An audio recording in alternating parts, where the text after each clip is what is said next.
Stop believing him. Be honest, baby. It's okay. Because you're gonna feel so much better. You're gonna feel so much better. When okay, so like,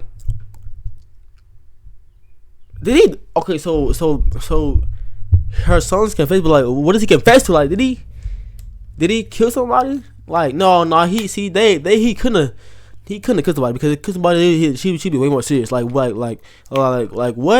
did he confess to? They pulled this GPS. Wait, pause. Will it show that you were at home in your bed, or will it show that you were somewhere else? That's the question that was asked. You don't know? this is some shit that's serious. You gonna kill my family. What am I supposed to do? Robert, you don't understand that you're just as guilty if you know who did it and you're not saying nothing. I'm thinking active. Guilty by association. Okay, get on with that. Everybody else gonna get charged. Why did you make me stay? I said I don't know. My life is ruined. I'm making a video. But only, and it's not the. When the bodies of 3 teenagers were discovered. Damn! 3? They went on a kill streak at one night. Oh yeah, buddy. It don't matter if you confess, bro. You're getting packed. See, now I see why they crying. 3. Okay, 1 maybe. 3. The police didn't know what to think. This would set the tone for the rest of the case, as the emerging suspects all seemed intent on blaming each other. The identity of the alleged perpetrator, along with the motive for the heartless murders, turned out to be more alarming than anyone wanted to believe. The police first learned that something was terribly wrong just before midnight on March 30th, 2023, when they received this 911 call. There's a girl laying in front of my road and she's dying. Okay, is she awake? She's dying. I don't know. She's bleeding out of her head. She's gargling on her blood. You need to turn her on her side so she doesn't choke, okay? It doesn't matter what side. Gargling. Know what? She's dying. Let me stop. On what side? No, just turn her on her side so she doesn't choke on the blood, okay? Oh, God. Is she awake? No.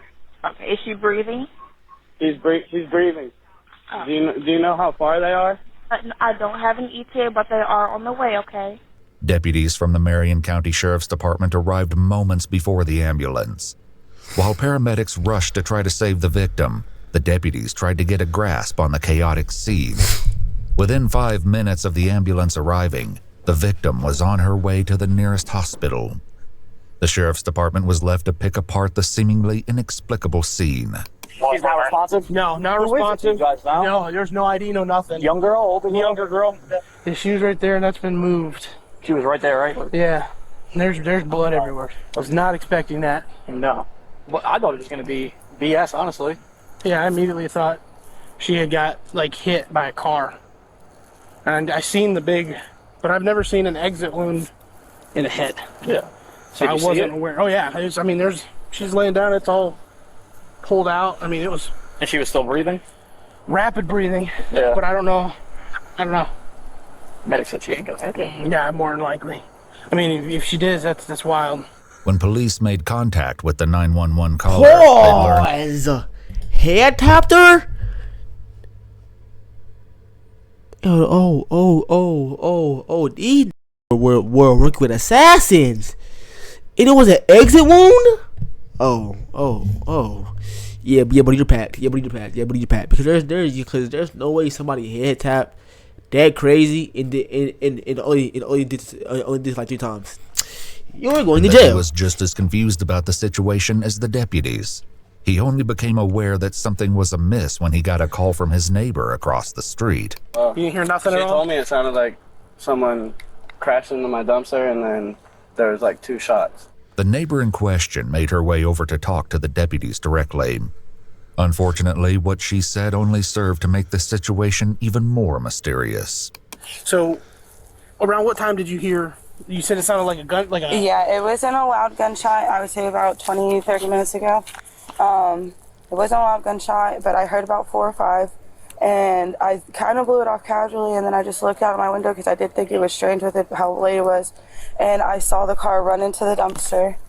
And once I seen the car run into the dumpster, I stepped out my door, and I seen a man run out of the car towards down the road towards my yard, and I yelled at him, "What the fuck were you doing?"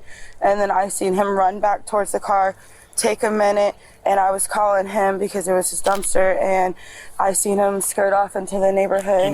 Did you see if anybody was in? Was it only one? Was there I several only people? seen one person running, and it was a male. It had a male figure, had a hat on.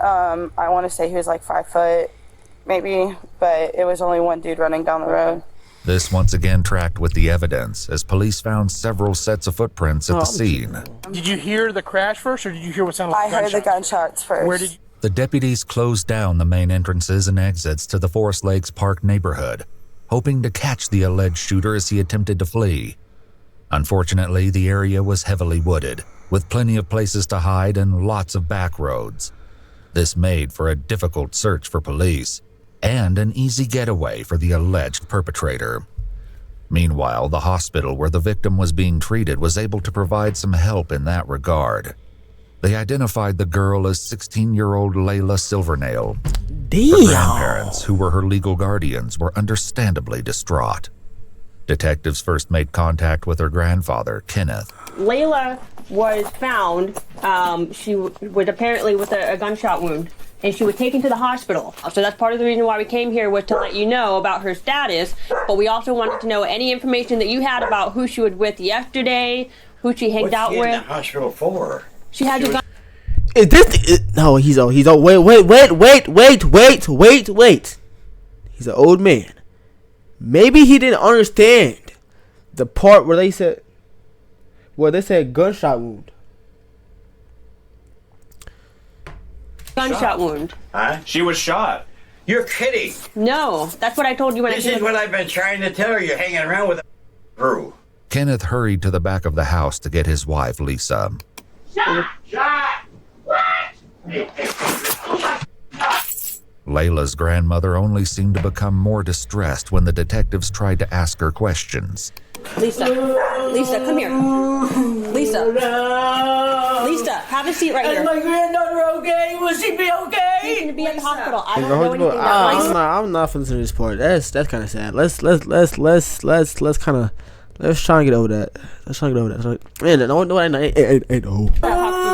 victim advocate, okay? I'm here for you. Have a seat for us. We need some information so we can find out who did this, okay? I'd like to know too. We will go and I will shoot their asses. No. Lisa, listen now. Where was she shot at? Does anybody know anything? She was shot in the head.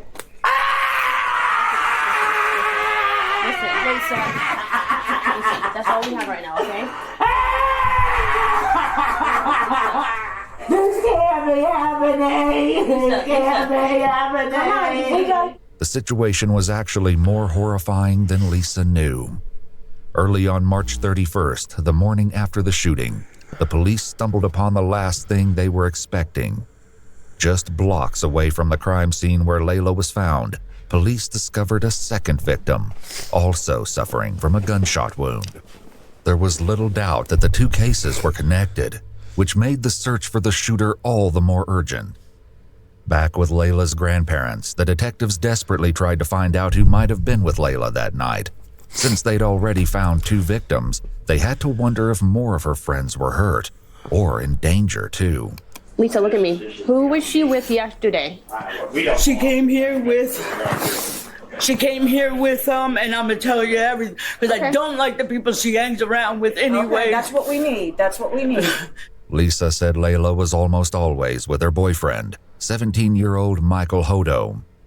She also directed the police to Layla's best friend, who might have more information about her activities the day before the shooting. The boyfriend popped on the head? Okay, last video, the boyfriend popped on the head. But this video, do I really think... I mean... I don't think he did. Another name came up too, and it was one police were already familiar with. And then that runaway girl, Camille. Okay. She was with her too yesterday. Camille Quarles, 16, had been reported as a runaway by her aunt and legal guardian several weeks prior. It was an open secret that she'd been staying with Layla at her grandparents' house, but no one had successfully brought her home yet. When police made contact with Camille's aunt, Amy, she was not shy about expressing her frustration with the investigation. I did call it in this morning to ask somebody to go through there, and nobody has called me back. I've called 5 or 6 times a day since she's been gone. Even worse, Amy's son was hearing all kinds of gossip about the case at school. People were saying Camille had also been shot. The names of the victims and the location of the crime was seemingly common knowledge. Disturbingly, police had not yet confirmed if Camille was involved. Also, they'd not yet released the names of the victims or the location, which meant whoever was spreading this information had to be involved. And there was another body discovered. Why the if you were involved in something like that, why would you spread that? What common sense is that? Oh, bro, I just shot 2 people. Let me go tell the whole school.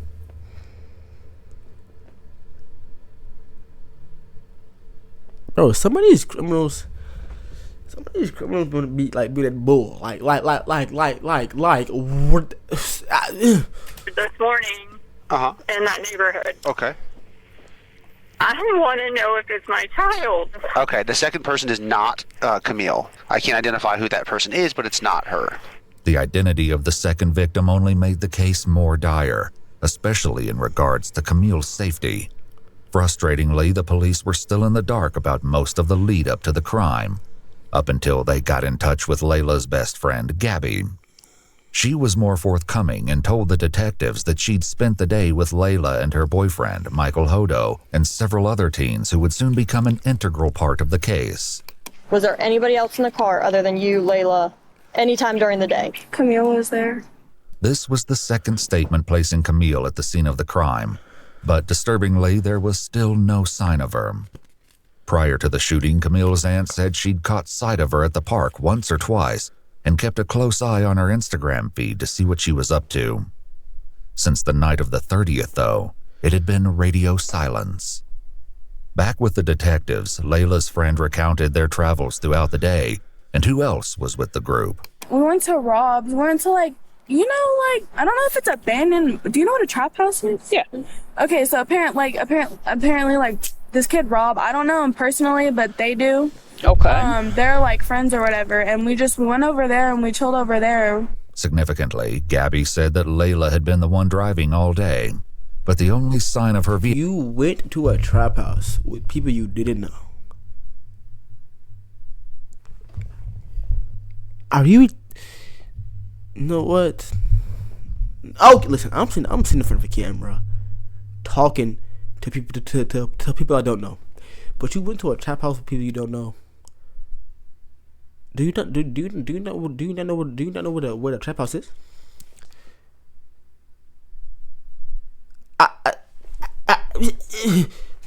Vehicle, a white Chevy Cruze, was a tire track left at the crime scene.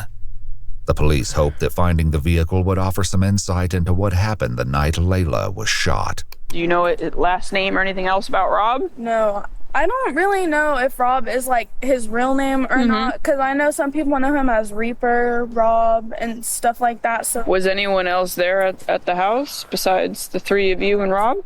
Well, there was this kid 3-5, but I don't know his real name. What's 3-5 look like? You hang around a Reaper. You're hanging around a Reaper in a trap house.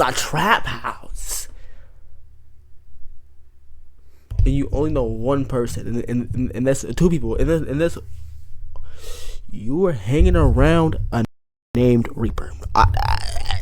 Do you not understand how retarded you sound? Oh yeah, bro. I just went to a Reaper's house. Who's Reaper? Oh, I don't know Reaper. My friend knows him though, so I'm cool. I'm cool. Huh? That's like going to prison to visit. No what? That don't add up. Are you slow? Oh, I don't know Reaper, but my friend does. I don't know Kate. I don't know who. I don't know. Besides the three of you and Rob. Well, there was. I don't know 3-5, but my friends do. Like nigga. 3-5, but I don't know his real name. What's 3-5 look like? I don't know. He's 12. He's a little kid. A 12-year-old. Detectives knew they needed to track down Rob and 3-5. They started with Rob, who they believed to be 17-year-old Robert Robinson, who was already incarcerated at a juvenile detention facility for a different offense. When detectives asked him about 3-5, he directed them to a boy named Christopher Atkins. Shockingly, Gabby was right. He was only 12 years old. Since Chris and Rob were both minors, their mothers were asked to join them at the police station before any conversations took place. Chris's mother, Ashley, was the first to arrive. I don't understand. Where the hell is my son? If he being questioned, why the fuck I'm not in there?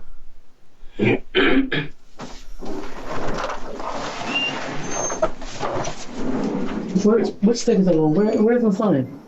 He's in the other room right here. They talking to him? Not yet. No, they're all getting their stuff together. It seems she wasn't convinced they weren't already questioning him, because Ashley did her best to hear what was going on in the other room. Okay, Ashley should, cause why am After I not in there? almost 2 hours of waiting, she was finally escorted to the next room to join Chris, who was visibly trembling. Hey, can I put this on her? Sure. Yes, ma'am. Absolutely. Did you want another jacket? That's okay. Are you sure? You look like you're cold. Let me get you. You say you have 4 siblings? Okay. You guys get along okay in the house? The detectives set about gradually breaking the ice with Chris, all the time appearing hyper-aware that he was only 12 years old. After taking all necessary precautions, like making both Chris and his mother aware of their rights, and establishing on record that Chris knew the difference between right and wrong, they finally got to the issue at hand.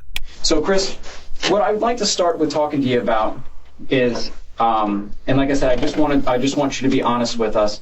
I'd like you to talk to me about last Thursday night. First, we made something to eat. Then we watched TV. Then I went to sleep for a little bit.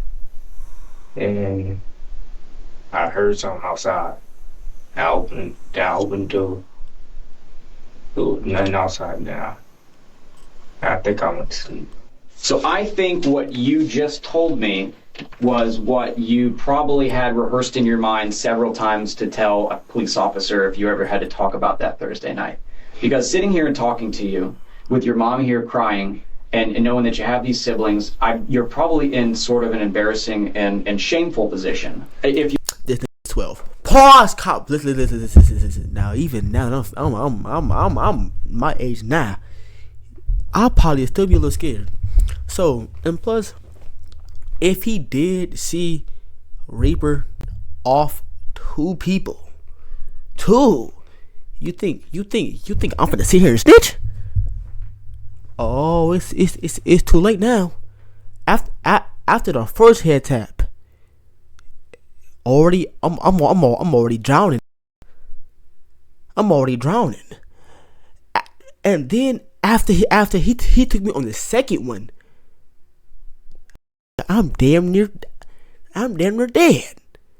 Like what do the officers want him to do? Like I mean, after the first one, he already knew what this nigga would do to him. After the second one, that just confirmed it even more. Do you want me to sit here and say, oh well, yeah, I saw what happened? No, because if he says that, he finna be just like them girls, packed up. Yeah, see, I don't even blame P5.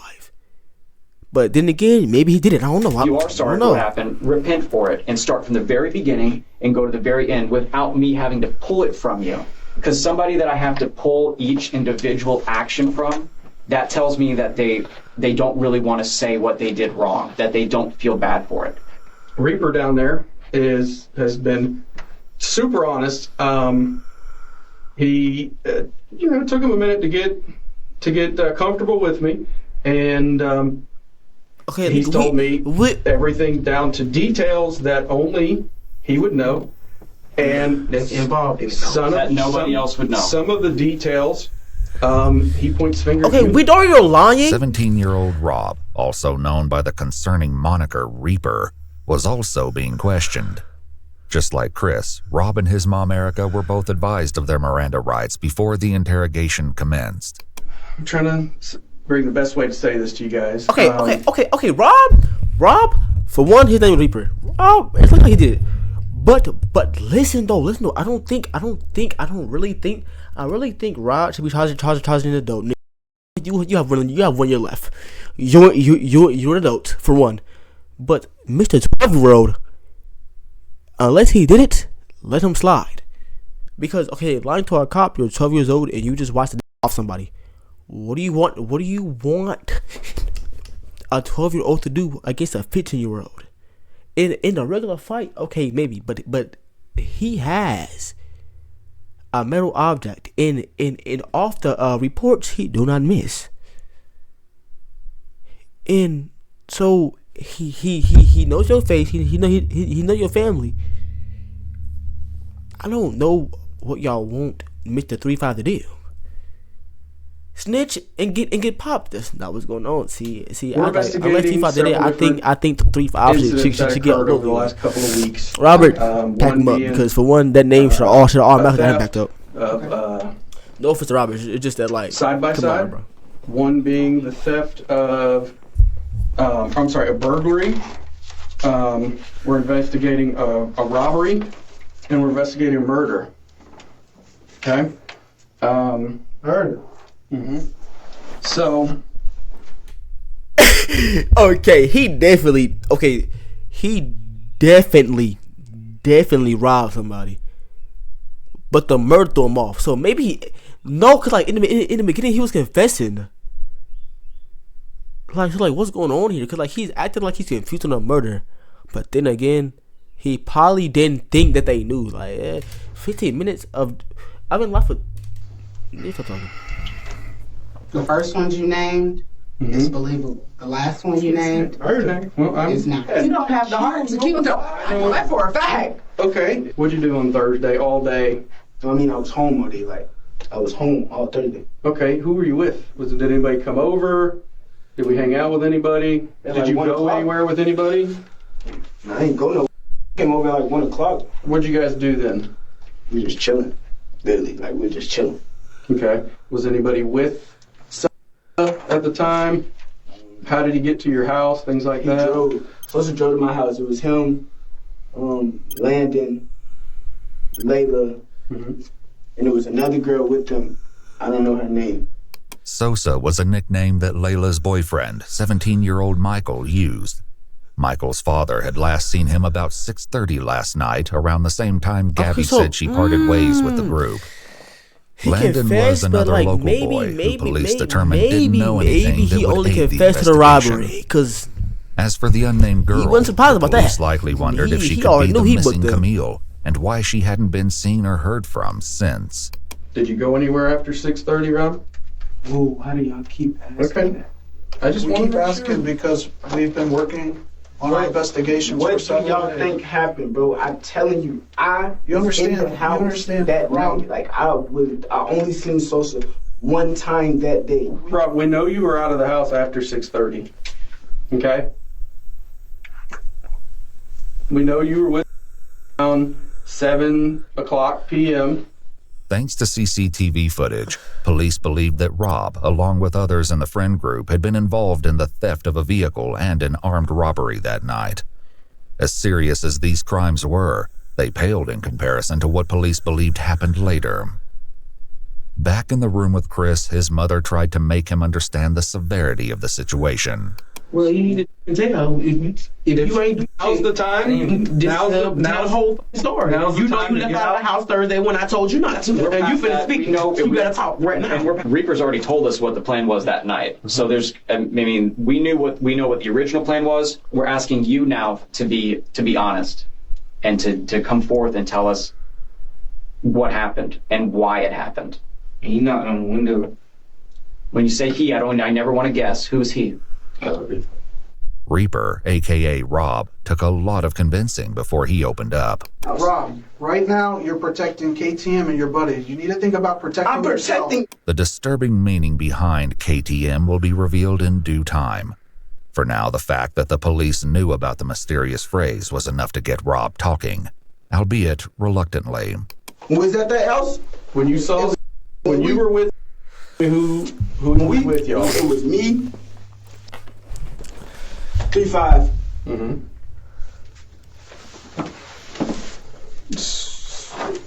Layla was there. Mm-hmm. And that was it. The police knew by now that there were more people at the house than just Chris, Rob, Michael, and Layla. Did you go anywhere with them that night? No, I ain't go nowhere with them. I just told you. I swear to God, was at the house. They said they was finna leave. I went back home. Actually, Mom, I didn't come in until like late. I didn't come in until after 7 anyways. You don't know what time you came home. Now, but they talking about I wasn't at Mulaka at 7:10. What I'm saying is, you don't know what time you came home because you defy your curfew so much. You don't know what time you came in. It might have been 8 o'clock. It might have been 7:30. It might have, you know what I'm saying? So you don't know. What I'm saying is, if you know something that they're trying to get out of you, I don't give a who your friends are, who you trying to protect. I gotta get to work. And I'm sick of dealing with this jail. Could you choose to have friends? I mean, you need to be honest. Unfortunately for Rob, the police already knew that he was still holding back the dark details of what he got up to that night. What about his cell phone? Do you own that phone? Yeah, I own that phone. So Okay. do you all want permission to check the location? That on would be phone? great, yeah. No. That would What be do you great. mean, no?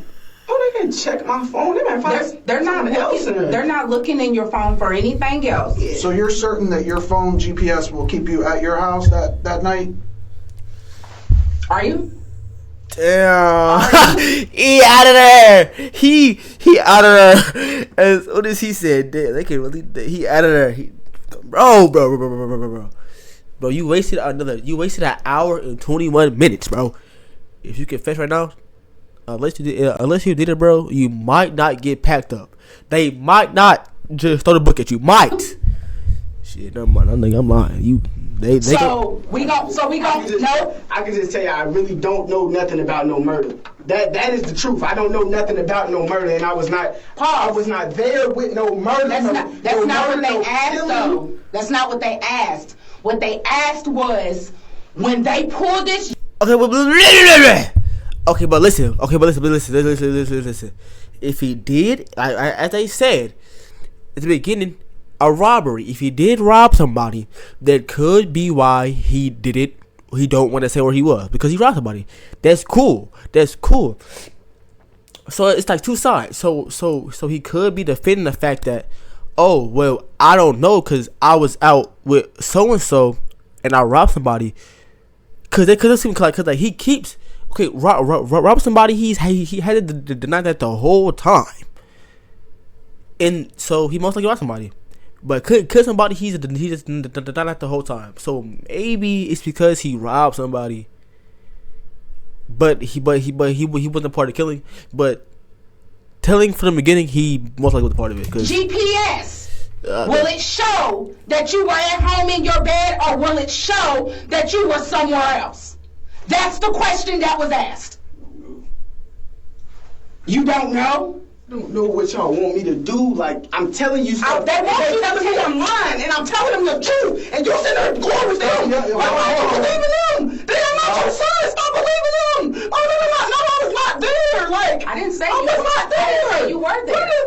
First and foremost. I mean, you sitting there just going with everything you're saying. No, first and foremost, you lie so much, I don't know what to believe what comes out your mouth. You done burnt the bridge that's been gone. Let's get that understood. Like, I was like, but what I'm saying is, okay, from how she's acting, you're the reason he acts like that. So like, don't sit there and act like it's his fault. Now, to an extent, it's his fault. But from how you acting, he got it from you and the people you hung around. So like, come on. You saw want to protect people? And let me finish. Protecting. You so quick to want And how you to talking to him? protect Prove my people. point. Don't want to snitch. Want to be cool this and cool that, and not be known as a is in the paperwork and all of this, that you're willing to sit here and go down for murder that I know you didn't do. I know for a fact that you didn't do it. But you're going to be guilty by association because you don't want to tell who the did it. That's the problem. I did not kill nobody. I did not kill nobody. Did somebody you know do it? Like, what the No, I don't know nothing about no murder. I don't know nothing about. Okay, right now, bro, just tell them you robbed somebody. Like, damn. Because if you tell you robbed somebody, bro, just maybe by the grace of God, they will let you walk out this room with probably a year. Cause right now it's looking like it's looking like the judge will throw a book at you. The judge will throw a book at you. You standing on this island by yourself. Because if you got something to tell these people, because they have a way to tell if you're lying. The best way to tell if Rob was lying was Chris, who was still in the room next door. He was sharing a bit more than Rob, and some key differences in their statements stood out already. What do you think he's going to tell us, Robert? He's not going to, with me, I swear to God, he's not going to, I didn't do anything. I promise you I didn't do anything. Who did? I don't understand why you keep lying. And then you go back. It's going to be a snitch. And that doesn't matter. Kill me. It don't matter. That is a snitch and I will die. This is not no joke. You would die. Like, you would die for snitching out here. People die for that. Real talk. Obama people get blocked. There. If that's not proof of this and not doing it, I don't know what is.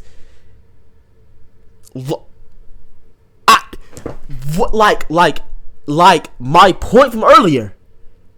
If that's not proof, so y'all know he robbed somebody. Y'all know this. But from what he just said, y'all already know. Y'all got all y'all need to know, bro. Like, bro. I don't think he did it. But now y'all see why he ain't telling nobody, bro. Like, y'all got, yeah.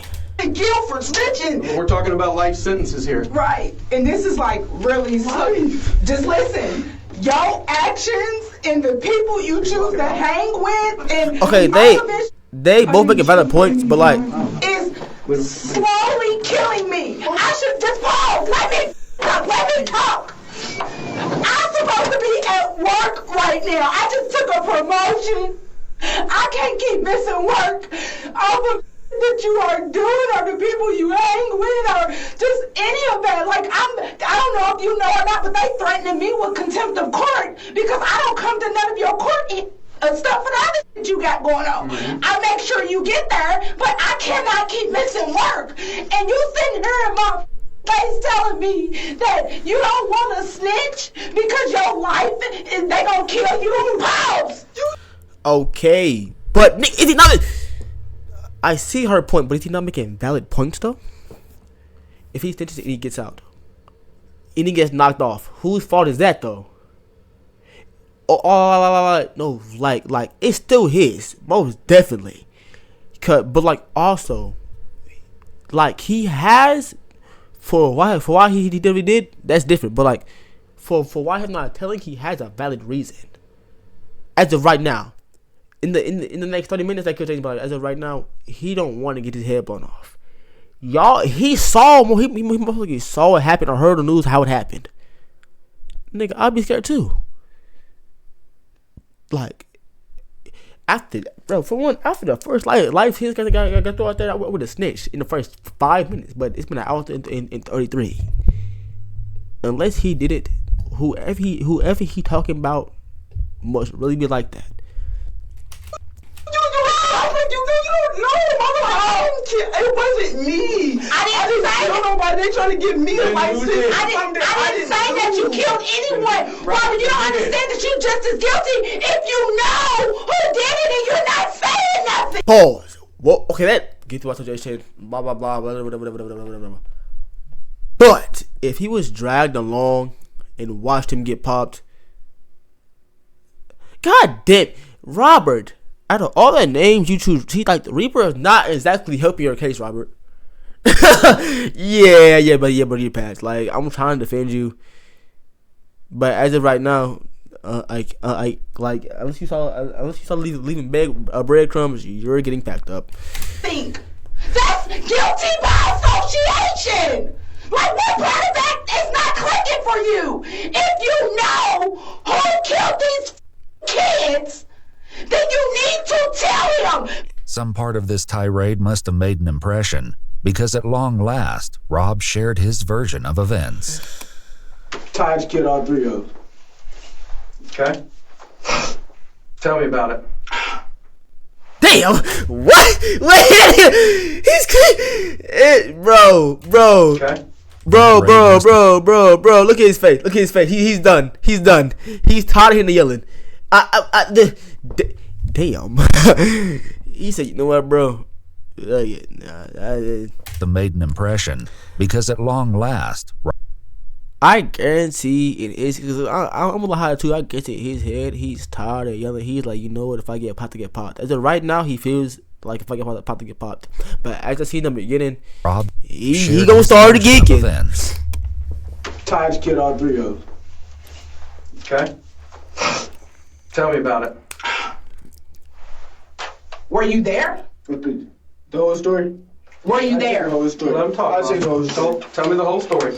Rob just mentioned 3 victims, but the detectives had so far only asked him about 2. Not only did this grab their attention, but they likely suspected that the Taj that Rob mentioned was 16-year-old Taj Bruton. My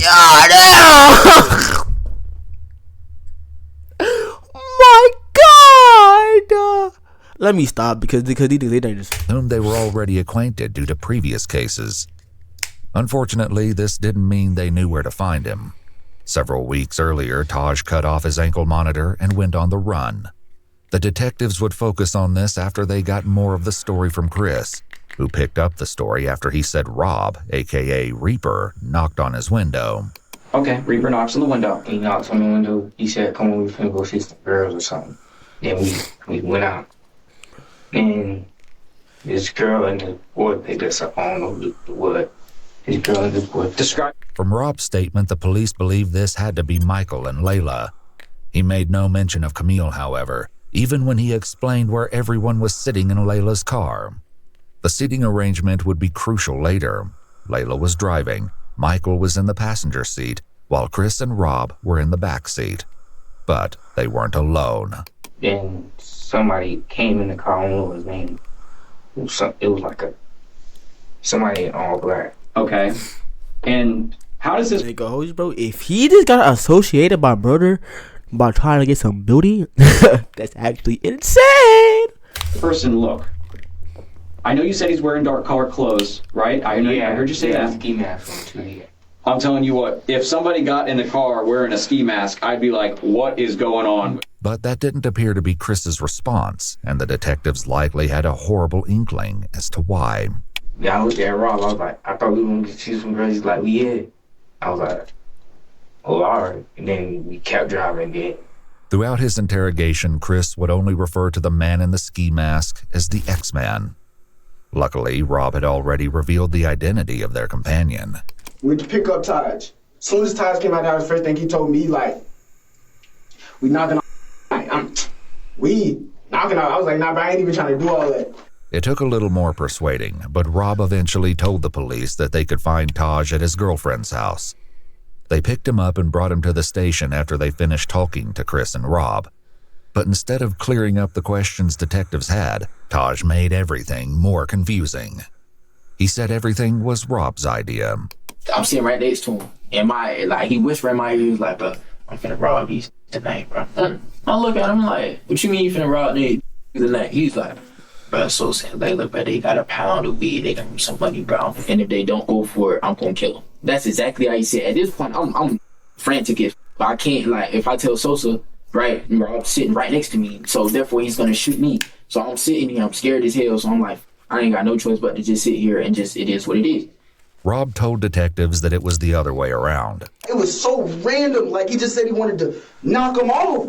I'm not thinking he's serious, though. Like, at the time, when he first said it, if you would have seen his face, like, bro, he was laughing. Like, if I would have really thought he was finna kill like, I wouldn't have got back in that car. I would have stayed right there and called my mom and be like, can you come get me? I didn't think he was serious until when the car started slowing down and I seen him up the gun. Rob said that Taj did this because he wanted to take Michael's firearm. Over in Chris's interrogation room, his story aligned with Rob's, for now. What triggered him to just start shooting? I'm trying to figure out. Is something in between that you're not saying? Because I think the person that, the white guy, I think they said he had a lot of money or something. Oh, so it was set up as a robbery. Okay, now we're getting somewhere. Okay. So they were setting up a robbery, man. Ain't gonna hold you, bro. It's a Chris 3-5. My type of nigga. He wasted no time. My life in danger. Okay, it was him. Hold on, him. Yeah. Yeah. Reaper mentioned that to you, that something was going to be set up or anything? He didn't even know. Like, all I heard was pound, and like, I thought somebody was shooting at us, so I hopped out the car and ran. I'm looking. Boom! Boom! Once again, Taj's version was a little different. 3-5 shot, so boom. Layla got shot by Rob because that was diagonal. It was crazy. Just like that. It took 2 shots. It wasn't no more than that. It took 2 shots to kill both of them. The police knew at least part of this was true. Who shot who was yet to be determined. But tragically, they'd confirmed the second victim as Layla's boyfriend, Michael Hodo. He was in the grass by the side of the road, just blocks away from Layla. He was deceased when police found him. Michael's father had a heartbreaking reaction when he found out that his son would not be coming home. My son's dead, isn't he? I'm sorry to be the one to tell you.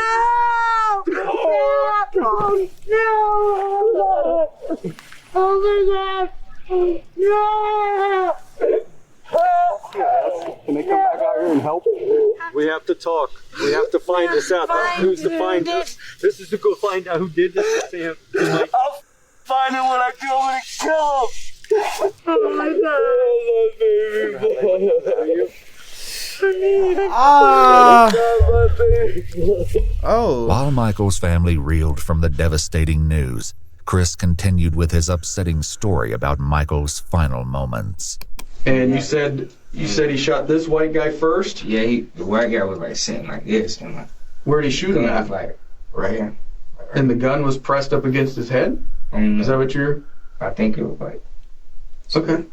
And then, what about the white girl that's driving? Tell me about that. He turned the gun and shot her. Where'd he shoot her at? And I don't know. Rob agreed, which would soon become increasingly rare. Where did he shoot Layla? Oh, I think it was headshots. On the other hand, Taj put the blame back on his 2 companions. I know he shot Sosa in the back of the head. I seen that happen. I seen Rob try to shoot her, right? And when he tried to shoot her, he shot her, and then his gun didn't go off, so he reloaded it again and shot her. All contradictions temporarily aside, Chris added another disturbing detail. Did he see it coming? No, it was like to the back of his head. Okay. Did he have any time to defend himself? No, but Taj just upped him and shot him in the head. At this point, police were still searching Forest Lakes Park for evidence. Now that they knew the shooting had occurred in Layla's car, it was more important than ever to find the vehicle. Most of all, though, they were looking for any sign of Camille. They hoped to find her alive, but the police were likely aware that, like Layla, she could be seriously injured and in need of medical attention. If that was the case, every passing moment decreased her chance of survival. For the time being, though, her family was left in an exhausting state of limbo. The situation was made infinitely worse by rumors that Camille had been caught up in the shooting. Frustratingly, the police still had no concrete answers for her family. They had to hope that Chris, Rob, and Taj would ultimately provide an explanation. They got even closer when Chris continued with more of the story, but once again, the details started to get shaky. Was the car driving whenever they got shot? No, it was just like, it stopped, and then, like, it kept going. Like, when I hopped out the car, it kept going with it. Where did the car keep going when it kept going? Like, to a dumpster. Did you get back in the car? Yeah, I got back. I mean, did you want to get back in the car, or did you not? No, you didn't want to. Okay, what made you get back in that car? Explain to me that. Because he had a gun, I thought he was going to get shooting at me. Because if I was just with him and if I was just with him, he just killed somebody, and he probably would kill me too. Valid. On the contrary, Rob said that he was the one who jumped out of the car. When he shot Layla, I got out the car because the blood started dripping. I ain't wanted to get on me. Taj claimed the same thing. I get out of the car, they still shooting because it was like 4 to 6 shots. I don't know exactly how many shots it was, but it was a couple shots, bro. So at this point, we hear this lady. This lady's over there like, I'm running. I'm trying to hide in the forest. I don't know what the fuck I'm gonna do. I'm trying to call Spring, everything. So this lady, hey, what's going on over there? He sees me, or I guess he ran back over there. Rob ran over him. He was like, hey, this, that, and the third. So I'm like, I'm gonna just do what you tell me to do. I just want to go home. So the only thing that this established was that at least one of the boys had gotten out of the car. But this wasn't news, as the woman who saw the car hit the dumpster also told police that she saw a male figure running around shortly after she heard gunshots and saw the crash. The detectives decided not to challenge the boys on this front for now, and pushed for the truth on more important matters instead. They started with Rob. What happened to Layla? Where did they... I don't know. Taj threw Layla out the car and hopped in the driver's seat and started driving. Rob said Taj repeated the process a short time later. Taj pulled body out the car, patted him down the cannon. He grabbed the cannon, got back in the driver's seat, and he drove off. Was that next to Layla where she was pulled out? No, it was in a different spot. This made sense to police because the second crime scene, where Michael's body was found, didn't have much blood. There were, however, what appeared to be drag marks leading from the road towards the brush where the body lay. Did you help take... I ain't touch nobody. I ain't touch a body. I ain't touch nothing. I swear to God, I ain't touch nothing. Once they was dead, I said, take me home, man. Take me home. Yet Taj said that wasn't how it happened. Rob drives. He pulled Layla out of the car. That's why she got left by the dumpster. He starts driving. He's driving. We go around the corner. He goes over here to Sosa. Sosa had, I think, in his somewhere on him. So he pulled Sosa out of the car. He just dragged him over in some woods or some shit. And were you driving the car? No, I was not driving the car. Yeah. The detectives asked Chris similar questions. Did you pull her out of the car? What is Rob doing during all this? He was sitting in the back seat. What's he saying? Like, he was like, oh. He was like, go. And what happened next? Yeah. Then he drove all the way out there on the wall. And he tried to put a thing in the river, but I think got stuck or something. What thing are you talking about? The car. Okay. Once again, the detectives already had information that would let them know if one of the boys was lying. The search of Forest Lakes Park had finally paid off, leading police to another grisly and tragic discovery. Taj picked up the story again to tell his version of what they did with Layla's car. We get over here to this lake. It's dark as hell. 3-5 get out of the car. He got out of the car. Rob tells him, hey, start wiping everything down. So he started wiping everything down. He's wiping everything down. The door handles, everything. He's wiping everything down. So after he started wiping everything down, Rob takes Layla's phone and Sosa's phone or whoever phones he found in that bit, threw him in the lake, throw him in the lake. The lake in question turned out to be 5.5 miles or 8.8 kilometers outside Forest Lakes Park, but police had no question that this was the scene they were looking for. When they dredged the lake, they recovered the 2 phones from the water, which were determined to be Michael and Layla's. But this wasn't the only evidence they found. Taj attempted to explain what was found as he continued his story, starring Rob as the mastermind of the crime. He tell 3-5, get in the car, drive the car into the lake, for whatever reason. When the detectives asked Chris, though, he said he was nowhere near the car at that point. Were you in the car when it was going in the river, or? Yeah, I was out of the car. I was trying to run back to my house. You were out of the car. What was Rob doing? I don't know. I left. I was running back to my house. What did he say he did with the car after that then? I didn't ask all of that. I didn't ask that. What about the guns that were used? I don't know where those at either. Oh, it's barely in the lake. Okay. Like when he drive, it might be the two front tires in the lake. It might be a little bit more of the hood, but the back of the car, all that is still out of the lake. That was exactly how the police discovered the car. What they found inside was more gruesome than they had ever anticipated. Back with Chris, he continued his tale. Describe to me the clothes that you were wearing that night when all these bad things happened. What happened to them? They wanted us to burn them. Who wanted you to burn them? Did you have blood or something on them? No. Are you sure? I don't think so. Like Detective Bender said, we processed that car front to back, top to bottom, bottom to top 3 times. 3 days worth of actual forensic work, several forensic people. I don't think you could have sat anywhere in that car and not got blood on you. I think it was something on my shoe. I'm standing over here scared as I think it's blood all over me, but it's dark, so I don't know. But I think it's blood all over me. Rob said burning the clothes was all Taj. Taj, of course, said it was Rob. Regardless of who had the idea, the police found the remains of clothing in a burn pile in the forest, including pieces of shoes, sweatpants, and sweatshirts. However, this was not the only clothing item the police discovered intact. Chris's shoes, which he described as Nike slides, were found discarded in the bushes, and a single glove was found near Michael's body. Another was found near the lake. The police asked Taj about this. So were you wearing gloves at this time? Yes, I was wearing gloves, because like I said, I was supposed to go pee. And what about Rob? Rob was wearing gloves too. Yes, Rob was wearing gloves. Taj revealed that the original plan was for the group to go car hopping that night, which was why he was wearing gloves and a ski mask. But police had to wonder if there was a far darker reason the boys brought these items. For now, the detectives wrapped up the conversation with Rob. Do you feel a little better now that you were honest? Did you need to get that off your chest? Worse. Now I feel like I just snitched on everybody and The detective stepped out, but little did Rob know that his night at the police station was far from over.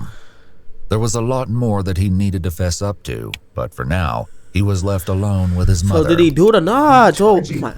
Because you were there and you didn't come forward. did come forward. I'm talking about when it happened.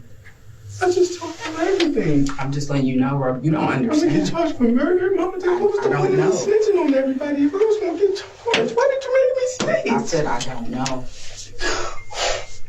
Alright. What's the point of snitching? We're gonna ask you to step out now.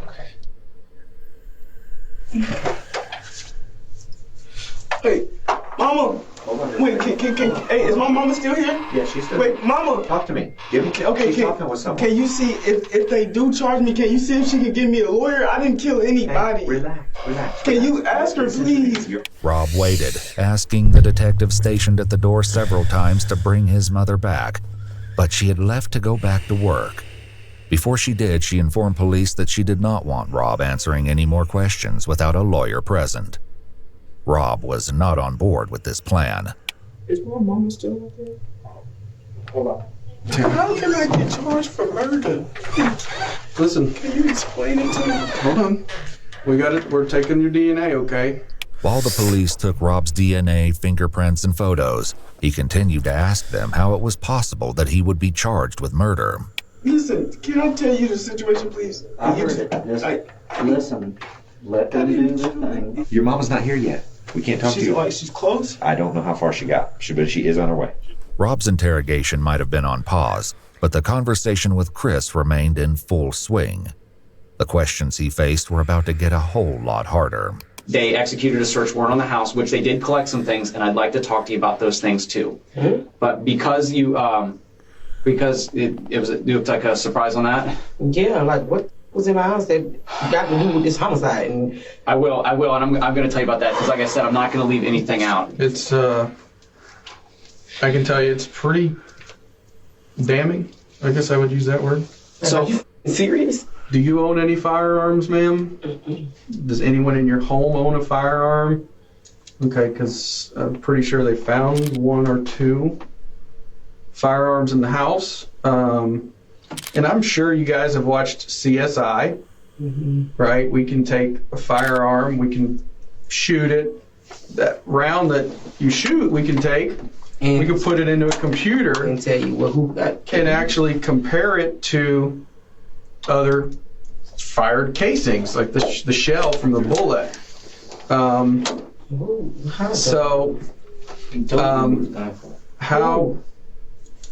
You told me who the guns from. Why would you hold guns from when you know something that dumb just happened? That was stupid.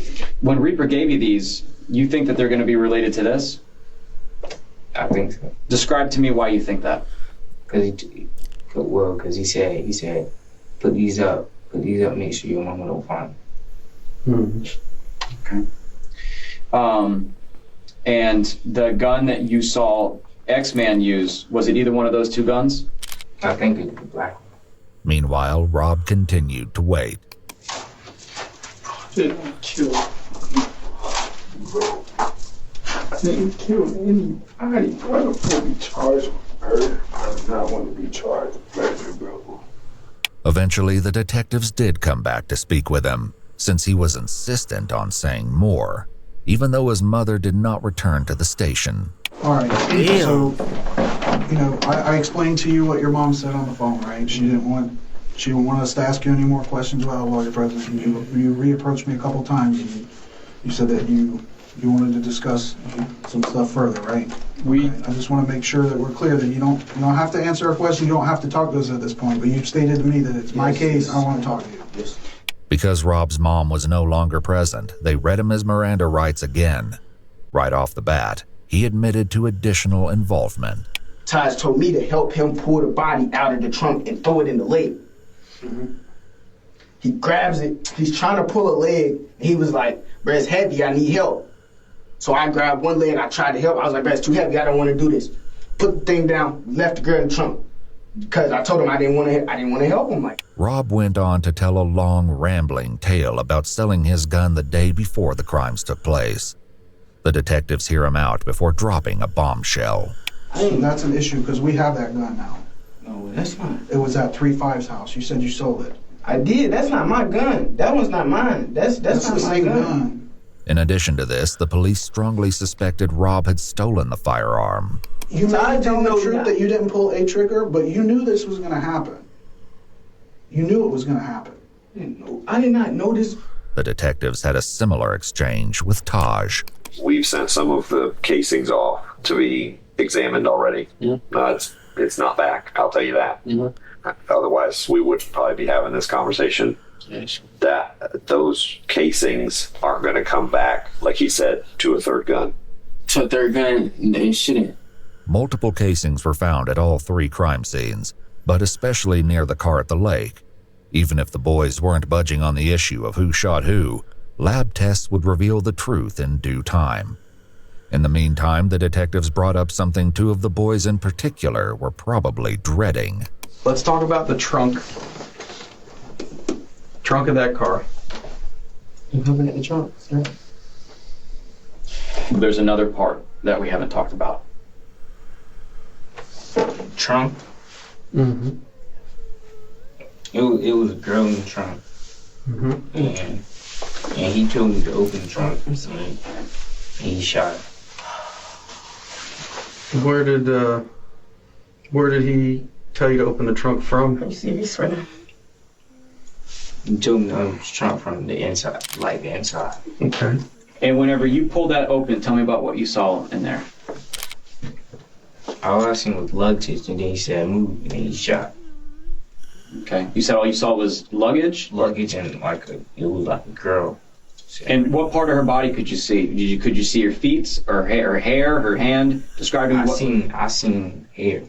I did not even know it was another person in the trunk at all. Okay. So you just riding around and she's just in there? Yeah. I mean, we rode around like that before, though. Just because there ain't no room for all the people? Just because there ain't no room for all the people. When you go to open up that seat, what were you thinking in your head?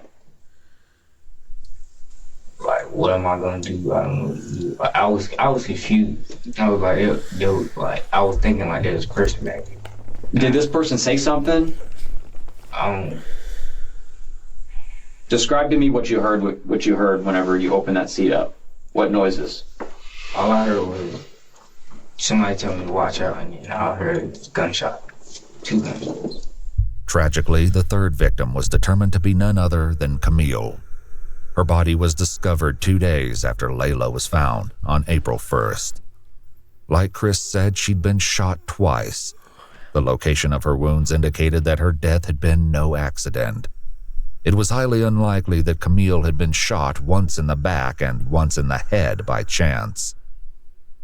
As soon as she was identified, law enforcement made contact with her aunt, Amy, for a difficult conversation. You probably know why we're here, where we've been investigating the incident that happened Friday involving Layla and the other individual that was found deceased. You know, it took us a little while because we couldn't positively identify her, so it took us a little while. But, you know, we're certain that it's Camille that is now deceased.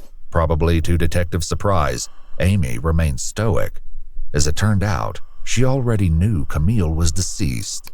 The grandpa of Layla actually came to my house when I found your card, telling me that Camille was deceased and how are you doing is what he told me. They were talking about Camille it at the hospital that Camille was deceased already. I had a mother call me at midnight last night that, my phone has not stopped. While Amy tried to come to terms with the loss of her niece, the detectives at the police station asked Chris more about the specifics of Camille's murder. What happened after he shot her? He closed it, and we left. How many times did he shoot her? Yeah, that's what we're gonna. I think once, twice. What is it? One twice. Twice? Okay. Do you know what part of her body he shot her? No, I when I opened it, he go empty, so I looked away. As if this wasn't horrific enough, Taj put forth an even more disturbing version of events. Predictably, he insisted he was not the shooter. The culprit he named was spine-chilling. Who folds the seat down? 3-5, because he was on the side, so he hops out of the car, right? He get out of the car, flip the seat down, boom, hit her once. So he shot her once. Where did he shoot her? Oh, I don't know. I couldn't see exactly where he shot her at all. And then she's not dead yet, so Rob sees that and he shoots her to make sure she's dead. So Layla got 1 headshot and then Camille got 2 because she wasn't dead yet. For once, Rob agreed with Taj, at least partially. Before his mom left the police station, he told this to the police. It was 3-5 that did that. 3-5 dropped the seat and shot the girl, and he shot her in the head. And then Taj was like, shoot the in the back, shoot the in the back. 3-5 dropped the back seat and he shot the girl. She was still alive. He's like, finish her. So he shot it again. 3-5, police knew, was Chris's street name. Still, something wasn't quite right. After getting this far, the police were not willing to accept anything short of the full truth. Now, Reaper, Rob, there's a lot of similarities that are overlapping here, but there's definitely a discrepancy that Rob told us about what happened to the person in the trunk. That they trying to make him the shooter, right? Yeah, that's what y'all leaving out. I mean, be honest. Be honest. We being all being honest here. Just be honest. Is he the shooter? That's what they're saying. That's all you gotta do. That's all you gotta do is just say that. I mean, stop going around it. I can tell you that he is not. You, Chris, are not being blamed for those people in the front seat. In the back seat is what the trunk is the one that we have some issues with the trunk. I'm gonna keep it real about. Tell us. Be honest, baby. It's okay. Because you're gonna feel so much better. You're gonna feel so much better. You're gonna feel so much better once you talk about. Yeah, he popped her. Okay, hold on. Let me. If I check my view count, yeah, I'm gonna have my view count again. What's wrong? What's happening? He's Tell me. Say it. Just say it. He said, everybody you do it, you gonna kill everybody I know. So tell us what you did. He said you gonna kill everybody I know. Yeah. Who made you do it? Who is it? Rob. God. Whoa! Oh, a lot going on. I don't believe nobody now. Pause. Like. Rob made you do it? Right now, it's like he 50. said he gonna kill everybody you know. Well, who was the X-Man? I don't know who that is. Now, did you... Just calm down. Yet again, Rob said something different. Before his mom left the station, he had shared this information. Taj made him kill the person, or he was gonna kill 3-5. Is that what he said? He told He told 3-5, if you don't kill this girl, I'm gonna shoot you in your head. Let's go on here. He said that he was going to kill everybody you know, and you did fire a gun. Tell me about what you did. I think I shot the girl. I don't know where it was, but and then he came up and shot her too. Okay. Who did? Rob. Okay. So when you shot her, what gun did you use when you shot her? The ex dude gave me the Scott. If Chris used Taj's firearm, that would explain why they only found 2 weapons during the search warrant. This brought up another question, though, which the detectives had addressed with Rob and his mom. So that's my concern here, is that you said that Taj was pretty much orchestrated this and was concerned that 3-5 would snitch on him. So he made him 3-5 do that. But you saying that he was completely fine with you not taking any part of that? Yes, with me, he just told me, if you snitch, I'm gonna kill you. With his mom there, Rob insisted that he was innocent. Now that she was gone, though, the police hoped he might be more forthcoming. I honestly don't think you're a cold-blooded killer. I know Taj, I've dealt with him, and I've dealt with you. And there's a reason I wanted to talk to you. Because I don't think you're that dude. I don't think you're a cold-blooded killer. Taj, I don't know anything about 3-5. I've never met him. But I'm telling you that when the evidence says that you were there and that you shot someone, there is no explaining that. Evidence is gonna tell you that I'm there, but all I can tell you is that I didn't shoot nobody. Did you shoot Layla? No. Because I got information that somebody that was in their car had a thing for Layla, and he couldn't do it. So somebody else did it. No. Okay? No, that's not true. Your brother's talking. Is there any reason why he would be telling people that you shot one of those people if you didn't do it?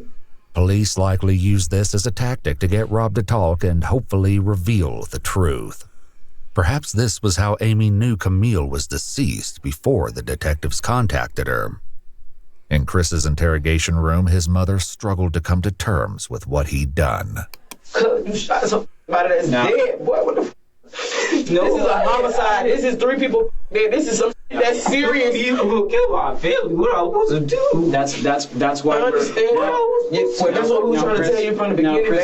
Chris, take a deep breath. Just calm take down. a deep breath. Now listen to me. When you say that someone threatens your family and threatens you, I need to put it in the report. Take a deep breath. Please tell me, what am I supposed to do? Chris's mom didn't have an answer to that. She asked one of the detectives if she could step out for a moment to compose herself. He know I live, and he knows my whole family. He was gonna kill my whole family. Are you talking about Reaper? Or are you talking about Stavo? Reaper. He was gonna kill my. Let's talk about X-Man real quick. I think you know who X is, and I think you're scared of him. Rightfully so. They both said it was gonna kill my family. Okay. They both said that? Did they ever point a gun at you or anything like that? Yeah. Who pointed a gun at you? The X-Man. He was like, don't tell nobody. Don't tell nobody. I'm gonna kill you down. Kill your mom. Rob also told the detectives that he and Chris were in serious danger at the time of the crime. So let me tell you something about Taj. Taj tell you he finna do something, and you decide not to do it with him, then I probably would have died with them. So were you afraid of Taj that night? Because bro, if I did not do what Taj wanted me to do, I would have died that night with them. Taj is that bad a dude? Bro, Taj, on the other hand, claimed Rob always planned to let him take the blame. If anything, if one of us go down to anything, then Taj, it was you. You did it. Everything. You did it. Legit. You shot everybody in the car. It was not me. If he got caught up, then then he was gonna go find my mama. The whole night I did not have a gun. Rob continued with his story, claiming that he only participated out of fear. Did Taj tell you to put the gun to somebody? But Taj told me he told me he gonna kill Sosa. He wanted me to shoot Layla, and then he wanted 3-5 to shoot the girl in the back. I told him I didn't want to do it. Told me if I didn't do it, he was gonna kill me. You hold the gun to Layla's head? Yeah, but I tried to shoot it, but it clicked. I tried to shoot, but it clicked. Like, I didn't have it cocked back. I tried to shoot it and it clicked twice, so then Stavo just did it itself. That's why. I'm thinking my gun wasn't coming back. Listen. I'm telling y'all the truth, and y'all still think I'm lying. Like, what I'm supposed to do, bro? Okay. So how long before he actually pointed the gun, he told you to shoot Layla? We was already in the car. Like, he put it in his notes, showed me, and then deleted the note. When was that in the night? How early? How much before? No, that was like right before it happened. Did you shoot that girl in the trunk? In the trunk? Yeah.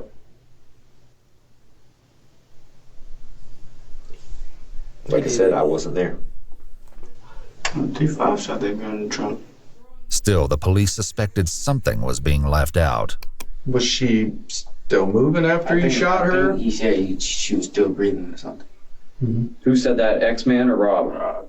Did you shoot the girl once or did you shoot her twice? I mean, it doesn't matter at this point. I shot her once, and he shot her again. Chris was talking about Rob. Thankfully, the police were finally getting somewhere with him, too. You shot her once. How many times you shoot her? Once. You shot her once? Where'd you shoot her? I don't know. Yeah, you do. There ain't no question. There ain't no question where she was shot. You talking about one end to the other. Where'd you shoot her? Just shot, bro. I seen her and I shot. Like, why? Because she was still alive. She was gonna snitch on us all. We was all gonna go to jail for life. I didn't want to do none of it.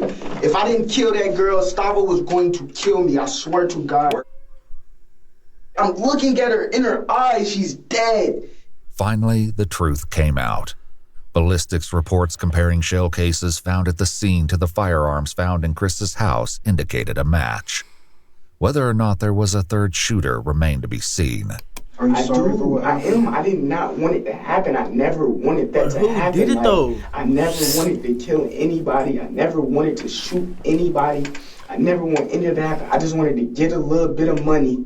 The detectives made one last effort with Taj. People already ended up dead because of you guys' craziness. No, not my craziness. It's not my craziness. Were you going to rob them and it was like either you had to do what you had to do or a finger slipped and it scared everybody in the car and then it's too late at that point. Yeah, I feel you, but that makes more sense than the story that they're telling that you planned to kill these people. That from the beginning of the night. I didn't shoot no gun. We talked to Rob and we talked to Chris for hours. For whatever reason, one of them was more afraid of bringing you into the middle of this than they were Rob. So for that story that Rob's this guy that's, threatening everybody or his people threatening people or your people, I just don't see that. But Taj remained stalwart, insisting that he had never used a firearm that night. The detectives hoped that unpacking one final secret could be the key to determining the truth about his involvement. They turned back to Rob to accomplish this. Like Chris and his mom, Rob was also given a jacket to keep warm in the cold police station. But he used it in a less typical way. Even as he tried to get comfortable in the interrogation room, one of the detectives returned to unpack a final secret to try to pull the case together. The KTM, what exactly... What is it that you guys do? What is it? Like a gang? No. It's the first time we did something for it. So how many people consider themselves a part of KTM? Yeah. Few of us, me, Stavo, 3-5. Rob's list went on, but he only had nicknames for most of the KTM members, not their real names. Notably, Michael, Layla, and Camille were not included. I was the leader of it. Chris was somehow even less willing to give up the details of KTM. What's the deal with the KTM thing? What KTM? Huh?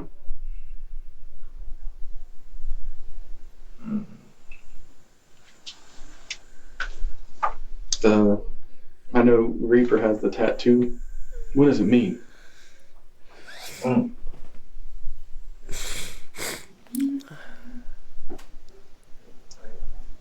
Cut. Cutthroat? Basically. Cutthroat mentality. Does that sound right? What exactly is that? Like just a made-up gang name, or? Thanks for that. One of Michael's close friends eventually came forward, provided the police would keep his identity anonymous, and confirmed that KTM was indeed a gang. His description of their activities was chilling. Their mentality is a mentality that they will do anything to you and not give a fuck. Just to get the money? Yes, just to get the money. Just to get what they want, basically. With that, the detectives had all the information they needed to move forward with the case. It had taken 8 hours each to get the truth from Rob and Chris. The detectives stepped out, leaving Ashley and Chris alone for a few moments. Listen, baby, listen. It's not over. Yes, it is. It's not over. It's not over. You just better pray and hope that the gun that you shot her with wasn't murder. Ashley also had some devastating news to deliver that was sure to upset him further. I'm gonna go to jail. So when I leave him, top. That's I got more. So I'm gonna go. And Grandma gonna be trying to figure out something. I'm gonna try to get out of this. When I get out of here, I'm trying to get you home. Ashley had a warrant out for her arrest, and in order to be with her son while he was interrogated, turned herself in to police. She was charged with possession of cocaine and methamphetamine and taken to county jail. Chris, Rob, and Taj were all taken to juvenile detention, and on May 15, 2023, a grand jury indicted all 3 boys. Preparations began to take the case to trial, where they will be tried as adults. Taj and Rob are both facing 3 counts of murder in the first degree because, tragically, Layla did not survive her injuries. She passed away just days after Camille's body was discovered. Taj also has been charged with robbery with a firearm, tampering with evidence, tampering with an electronic monitoring device, carjacking while armed, aggravated assault with a deadly weapon, and grand theft auto. Rob had a similarly long list of charges in addition to 3 counts of murder, including armed burglary, grand theft of a firearm, petty theft, robbery with a firearm, and tampering with evidence. Chris, meanwhile, was only charged with 1 count of murder for Camille, whom he admitted to shooting while she was in the trunk. The other charges against him were dropped, including grand theft of a firearm and burglary.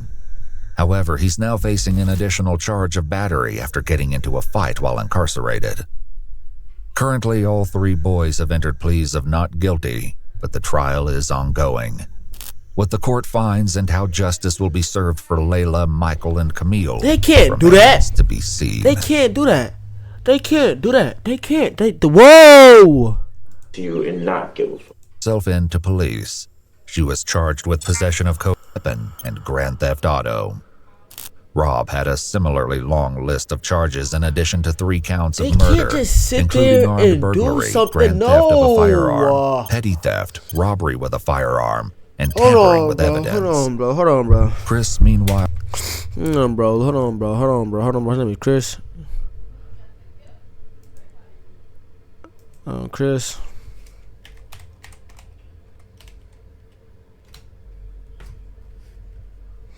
What's his name? Was only charged with 1 count of murder for Camille, whom he admitted to shooting while she was in the trunk. The other charges against him were dropped, including grand theft of a firearm and burglary.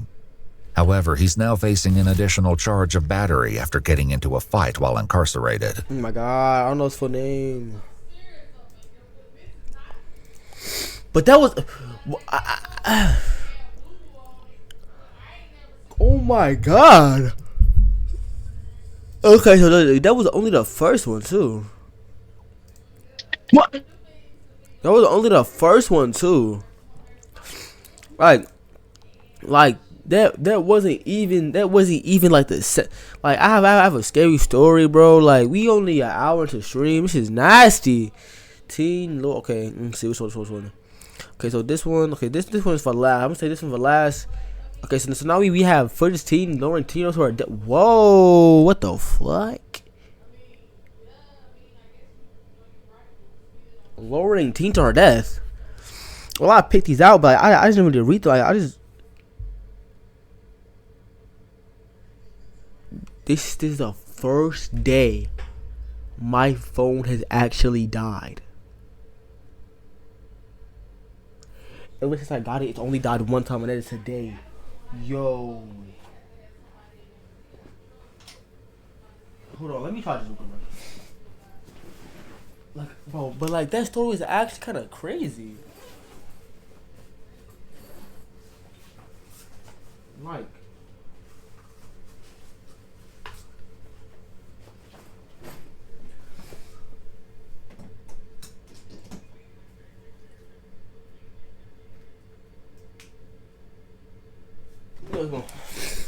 what's going on? Look at me, nobody. I didn't do anything. I swear. Mom, what's gonna happen to me? What's gonna happen to me? When Katie Zellmer discovered that her 15-year-old son Aiden and her boyfriend's 10-year-old daughter Kaya were missing, she was understandably panicked. Her fear would grow, especially when only one of the missing kids was found. The nightmare only got worse from there. The resulting investigation into what really happened would reveal unbelievable cruelty and a capacity for violence far closer to home than anyone could have expected. On June 7, 2017, after 11 p.m., Katie made this call to the Thornton, Colorado Police Department. Yeah, I needed to speak to somebody about my kids that are missing. You have multiple children missing? My son and my boyfriend's daughter. Okay, they went for a walk and they haven't come home. And it's now almost midnight and I've gone driving around looking for them. I can't find them anywhere. They left here around 7. Do they normally go for this long of walks? No. That's why we're concerned. Kaya and Aiden hadn't been seen in about 5 hours, and neither of them had a cell phone. The search was on, and every second... You let your kids go on a walk without a cell phone. No, bro. I question your experience. Go on a walk without a cell phone. And then not only that, you didn't even follow them. Like, second counted. And did they say where they were going? Well, they had mentioned running to the store and coming back. Which store would they have gone to? The King Soopers? Yeah, King Soopers. It was actually Aiden's twin brother who relayed this information to Katie. When it started to get dark out, he told his mother that Aiden and Kaya still weren't home, kicking off the initial search. Katie checked out the nearby King Soopers, Walgreens, and drove through the neighborhood, but there was no trace of either Aiden or Kaya. Officers responded to the house Katie shared with Kaya's father, Jacoby. Simultaneously, other units combed the neighborhood for any sign of the missing kids. Jacoby and Aiden's twin joined the search as well. It hardly took any time at all for the search to pay off, because while officers were in the midst of getting an official statement from Katie, Jacoby called with big news. He had found Aiden walking alone. With time ticking away and no clues as to where Kaya had gone, the police hustled Aiden to the station in the hopes of getting more information about what was going on. They would quickly learn that getting the full story out of him would be no easy task. It's uncertain if Aiden was informed of his rights before the recording of this interview or when he was brought to the station. Colorado law says that unless a parent or lawyer is present when Miranda rights are read, any statements made by a child cannot be used against the child in court. Even though they had permission from Aiden's mother to conduct the interview, it's unclear whether or not anything said here would hold up in court. I just want to kind of talk to you about what happened tonight.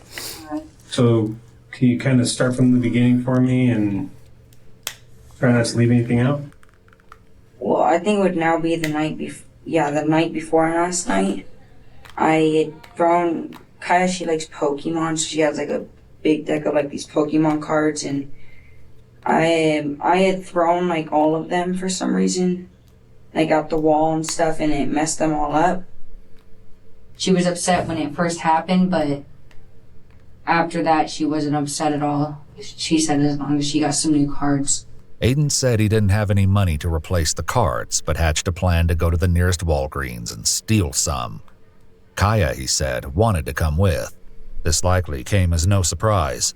Kaya was an avid Pokemon card collector and showed off her cards in this YouTube video, which she made just 6 weeks before her disappearance.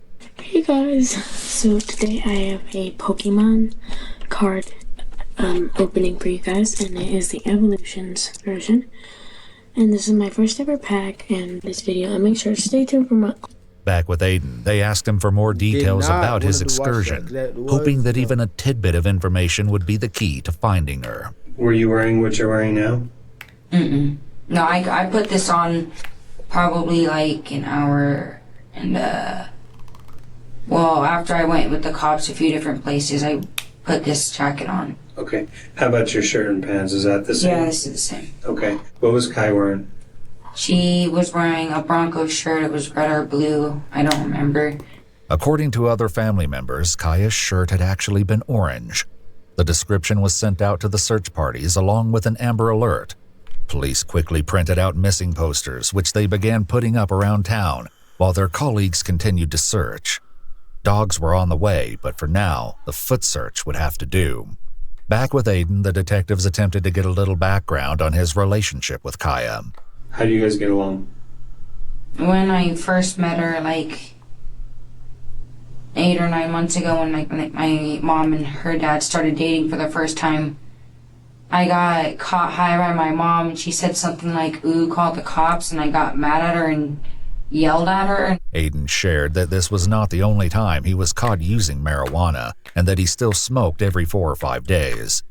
Have you ever hit Kaya before? I've never hit any girl before.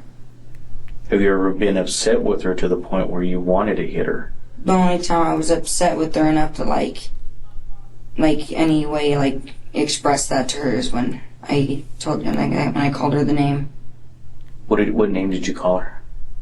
I, like, called her a pig or something. Police would come to find out sooner rather than later that this was just the tip of the iceberg when it came to Aiden's misbehaviors. Then after that, I just started to get along, and it's been a while since anything like that's been happening. So lately, we've been getting along. So he gets stoned every 4 or 5 days.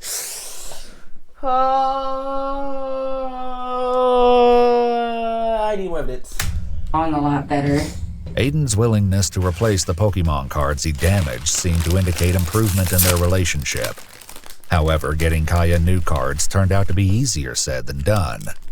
Security footage retrieved from Walgreens supported this part of the story, as it showed Aiden and Kaya entering the store just before 7:15 p.m.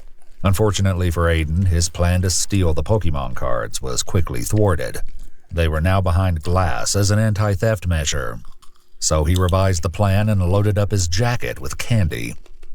He and Kaya exited the store less than 10 minutes later. Aiden said they planned to go to another Walgreens nearby to try again.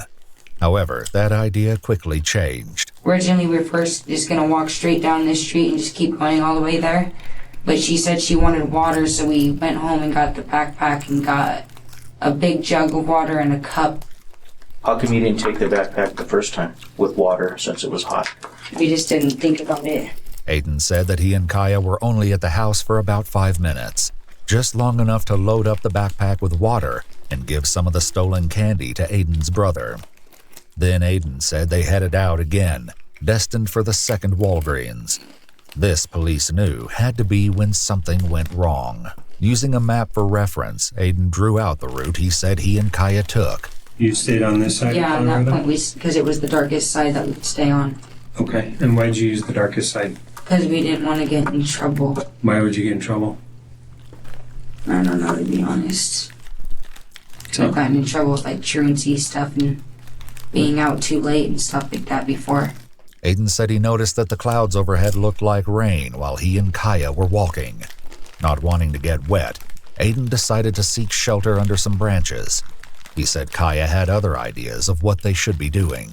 And she was saying, like, if it doesn't rain within, like, 5 or 6 minutes, I say we get up and start walking home quick so that we have a chance to get home before it rains. And then I was thinking it was going to rain a lot, so I was, like, wanting to sit there and hopefully wait it out. Were you upset with her when she was wanting to go home instead of trying to wait out the rain? No. I just thought, like, I just thought we should maybe wait a little bit longer because I just really thought it was going to start pouring and we were just going to get drenched. After this, his story started to make less sense. So when you saw that it was going to rain, why didn't you just go into the Conoco? You would have stayed dry in there, right? I honestly don't know. It got even stranger because Aiden said that once it was actually raining, he and Kaya decided they should try to walk home after all. They left the shelter of the trees and headed out into the weather they'd been trying to avoid in the first place.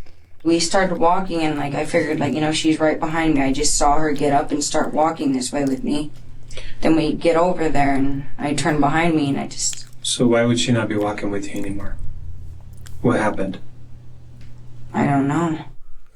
I personally, I don't think I did anything to upset her or make her do that, but I never really know because, you know, I'm sure, like, they've told you how she is. She's a 10-year-old girl. She gets angry over stupid little things. Hey guys, welcome back to my channel. I'm being really loud right now because I can. Okay, I've made such a mess making this. Let me show you. Like, and I even got it on my iPad too. Like, what the heck? So, I honestly could have done something that made her mad and not even knowing it. Were you in an area where she may have slipped and fallen down into a ditch or something like that? Is that how you may have lost her? Mm-mm. After I got here and realized she wasn't behind me, I immediately went back this way and, like, I went back like this way. So then I went back into the trail, like went back through this trail and then went into this neighborhood and just started searching around. Were you calling out her name? I did a few times, not like, you know, like straight up 40 yelling at every minutes couple left. seconds. We've got but, nothing. Like when I got to the beginning of the street, like it looked like a big street with like dark places, or like when I would see like kind of like an open kind of area, I would like just yell. So when you mean yell, like, how were you screaming for her? It wasn't like super loud, but I was yelling at it to where somebody could hear it? Somebody could hear it, yeah. Did you ever think of maybe just knocking on people's doors to tell them, hey, your little sister is lost? I was thinking about that, but I had no idea what time it was. At the moment I was really confused. I didn't know what I was going to do. Aiden said he looked for Kaya for roughly 30 to 45 minutes. He claimed to have found no trace of her, and with no other ideas what he should do, started heading for home. Jacoby, my mom's boyfriend, Kaya's dad, pulled up and like started yelling for me. I ran over and got in the car, and then he took me over to the house, and that's when I started talking to the cops and going back over here with them. While that seemed to be the end of Aiden's story, the police weren't satisfied and kept pushing. Aiden, help us. Help us. You're not giving us a whole lot of information. We need to try to find her or find out what happened to her. And you're not in any kind of trouble. We need your help to be able to find her so we can help her. I'm trying to help you. So it's been about 8 hours since the last time you saw Kaya. Obviously, where you were at, if she were to walk at all, she would run into businesses, right? Where she could go in and tell somebody that she's lost. Mm-hmm. If she knows her mom's phone number, she knows her dad's phone number, right? I don't know, she may. Okay. So she hasn't called anyone. Yeah. So what happened to her? That's still what I don't know. How do you think Kyla feels? I'm pretty sure I did it, but let's keep going. Wherever she is, probably scared, I'm guessing. Well, do you think she would ask somebody for help? Probably. Well, we haven't had that yet. I honestly don't know what to say about that. At this point in the interview, it was now nearly 8 o'clock in the morning, and Kaya had been missing for at least 9 hours. Frustrated by Aiden's lack of concrete answers, the detectives tried to come at the situation from a slightly different angle. Did she ever say anything to you about wanting to leave? Did she ever say anything to you about trying to get away from you? Mm-mm. Did she ever say anything about trying to get away from your mom? No, because like usually she has a good relationship with my mom. She doesn't really talk to me about personal things. Your dad? Her dad? No, she said she likes her dad. Okay, so no reason why she would just take off. Yeah. Another look at Kaya's YouTube channel seemed to depict a happy relationship within the family, especially between Kaya and her biological brother. Look behind the wall. Look on the door. Look on the door though. Hurry up. I'll clean it up. Okay, you can go. It's on the pictures. Are we going to be able to find her?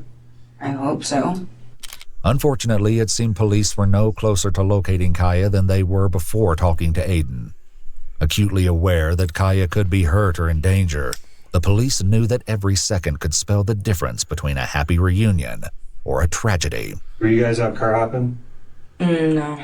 Car hopping, as the police call it, is going around the neighborhood looking for unlocked cars and taking anything of value found inside. When the police talked to Aiden's twin brother, he suspected that this was the real reason Aiden and Kaya were out walking. Why did you have the backpack then? Who, me and Kaya? Mm-hmm. Kaya's gone car hopping with you before, right? I think way in the past. Yeah, we're talking about the truth today, right? Yeah, like way in the past. So were you guys car hopping? No, we definitely were not. And I swear to God, swearing and everything. Aiden. Look at me, buddy. You're not telling us the truth. It's lame. I need I don't know, bro. I don't know. What this? See, but I said we weren't playing games for real, but I think we're gonna play some games for real. Not gonna lie. Hold on. I think we playing games for real. Fuck off.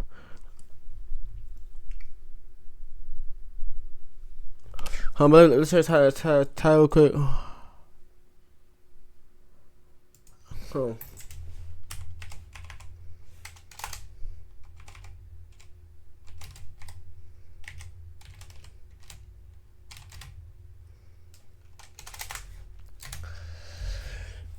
Let me figure out something. Let me figure out something we can do. What can we do? I can go and eat you real quick. We can go and eat you, find some shit to do. Or I can talk the default. Hold on.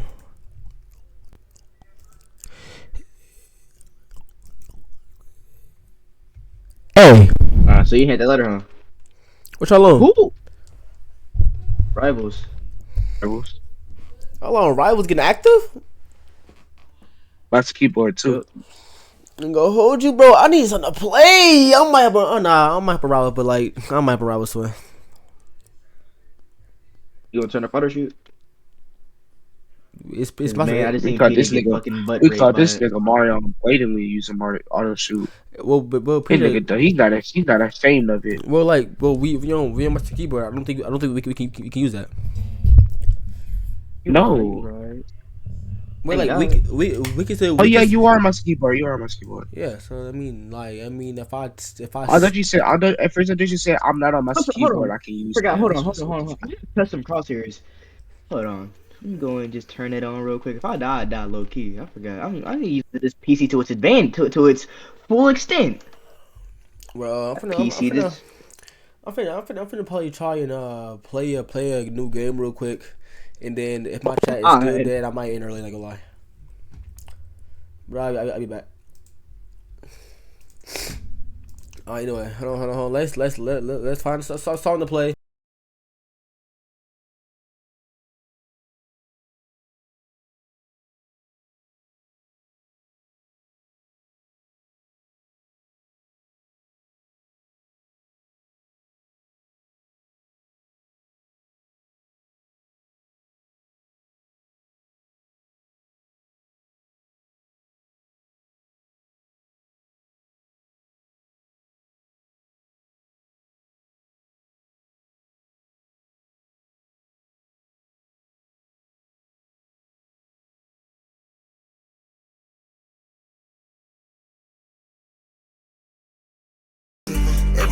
Like, bro, come on.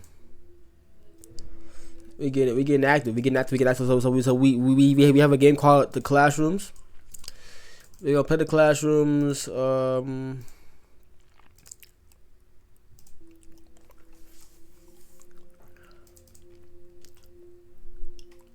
right.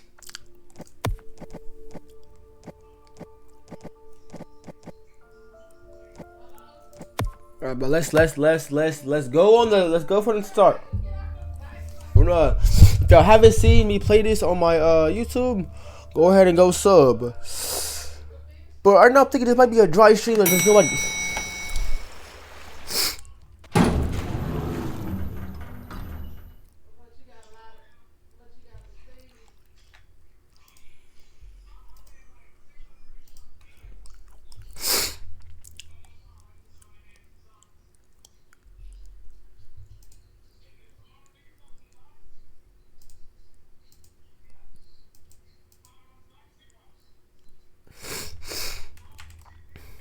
Let me change my name. Let me change that. Kind of, cause we think active in the classroom for a minute. Go on.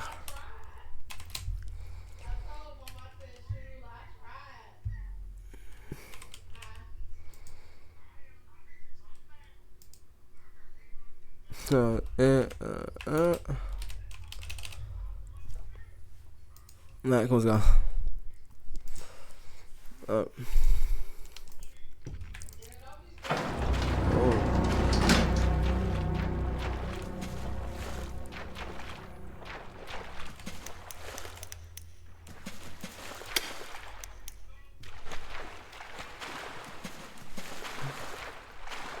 Gotta be a little quiet though.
Thank God.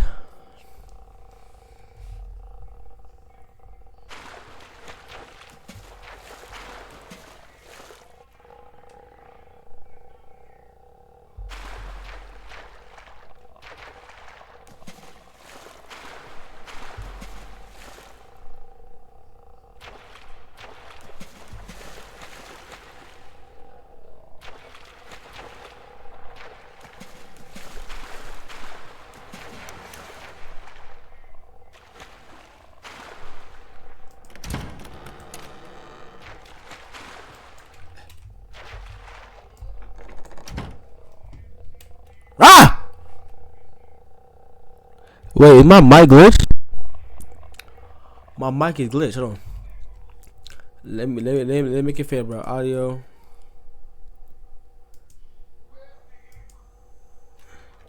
Okay. I'm trying to make it fair, bro.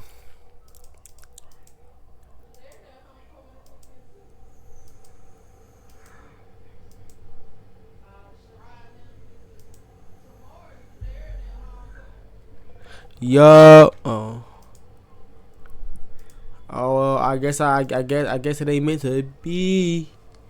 Guess it ain't meant to be. Yeah.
Yo, but my mic is cooked, bro. Let's try and fix it. Let's try and fit it.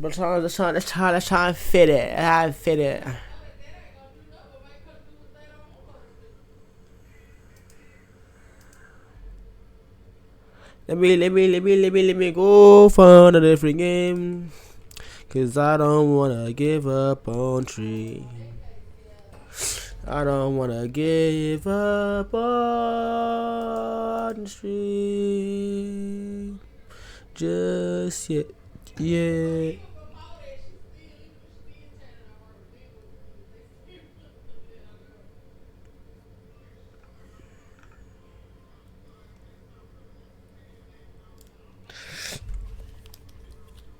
Forgot.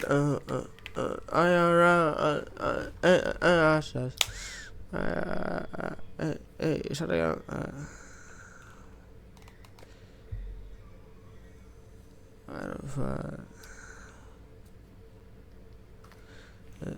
A whole lot of red. It was shot to the head.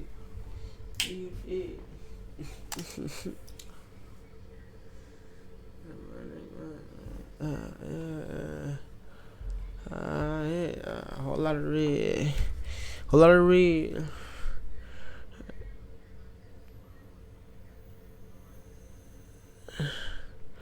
Pumpkin painting was back in the day. Now they're gonna come and play. Still water. Pop this nigga with this K. I'm spitting game and bars. Niggas thought I came to play. Throwing a beat. Throwing a beat. You watch me play with this K.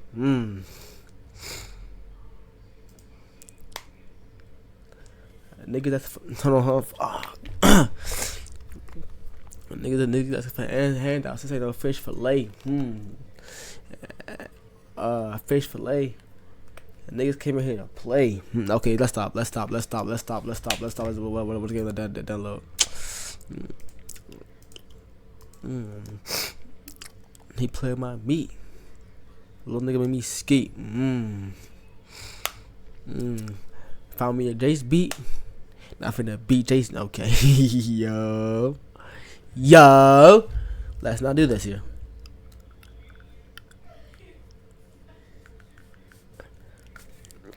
I don't want to in stream, but this shit might make me cream. Okay, what am I talking about?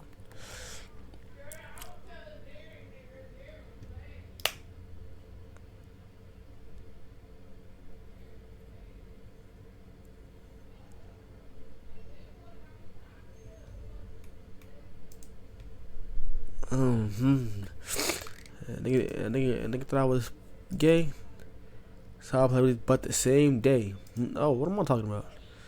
Like my head hurts and I have no viewers and I probably should look at my viewers, but it's fine. I am single. Tyler. Miss Tyler Lorecito. I don't know if you like the way I said that, but we can practice. I just want to just let you know I see you. You see me. We follow each other. It's however you want to do it, but I'm looking at you. And congratulations on like. This nigga far back gonna say, but yo, bro, if I was a Roblox, I would be. Yo, I was a Roblox for.